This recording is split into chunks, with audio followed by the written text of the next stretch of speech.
Assalamualaikum warahmatullahi wabarakatuh. Perkenalkan, nama saya Arif Vanessa. Saya dari kelas 3A ABO. Di sini saya akan mengerjakan perbaikan UAS manajemen keuangan. Pertama, implementasi kode etik profesi oleh manajer keuangan. Di situ ada 5. Pertama, integritas, objektivitas, kompetensi profesional, kerahasiaan, dan tanggung jawab kepatuhan. Kita akan membahas yang pertama, yaitu integritas. Integritas ialah manajer keuangan harus jujur dan tidak manipulasi data keuangan, menyajikan laporan keuangan apa adanya, menolak praktik pengembungan laba atau biaya.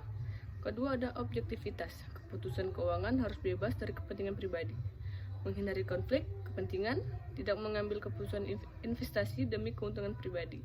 Ketiga, ada kompetensi profesional. Manajer keuangan wajib memiliki pengetahuan dan keterampilan yang memadai, menggunakan metode analisis keuangan yang tepat, NPV, IRR, rasio keuangan. Selalu memperbarui pengetahuan dan mengikuti standar akuntansi. Keempat, kerahasiaan. Informasi keuangan perusahaan harus dijaga dengan baik, tidak membocorkan informasi strategis kepada pihak luar, menggunakan data perusahaan hanya untuk kepentingan profesional. Yang kelima, tanggung jawab dan kepatuhan. Manajer keuangan harus mematuhi hukum dan peraturan yang berlaku, yaitu memastikan keputusan pendanaan dan investasi sesuai regulasi dan mematuhi standar akuntansi dan perpajakan. Kesimpulannya, dengan menerapkan kode etik profesi, manajer keuangan dapat mengambil keputusan yang adil, transparan, dan bertanggung jawab, sehingga meningkatkan kepercayaan stakeholder dan menjaga keberlangsungan perusahaan. Sekarang kita lanjut. Selanjutnya nomor 2, yaitu perencanaan keuangan Tuan Beni.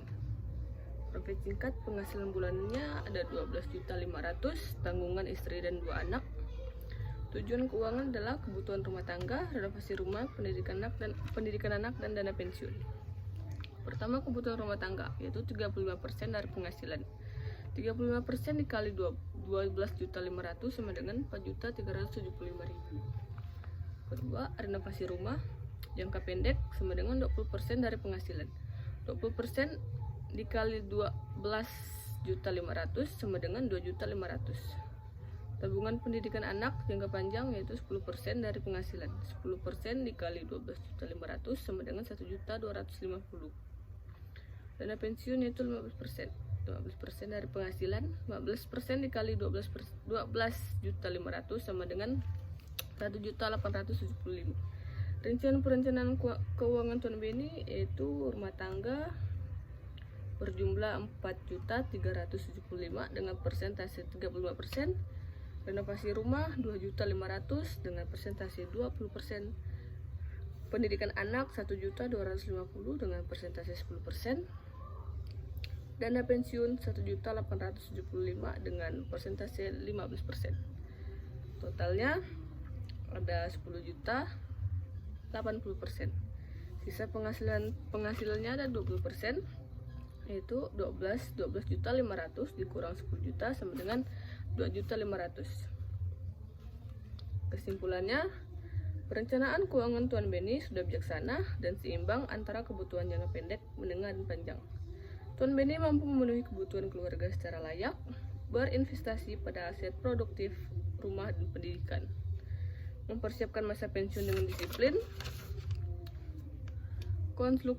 konklusi akhir dengan disiplin menjalankan perencanaan ini dan melakukan evaluasi berkala. Tuan Beni berpotensi menciptakan masa depan keuangan yang stabil, aman, dan berkelanjutan bagi dirinya dan keluarganya. Sisa penghasilan 20% menjadi kunci fleksibilitas dan perlindungan dari risiko yang tak terduga. Secara keseluruhan, kondisi keuangan Tuan Beni tergolong sehat dan produktif. Sekian mungkin presentasi dari saya agar dapat menambah nilai UAS. Terima kasih. Assalamualaikum.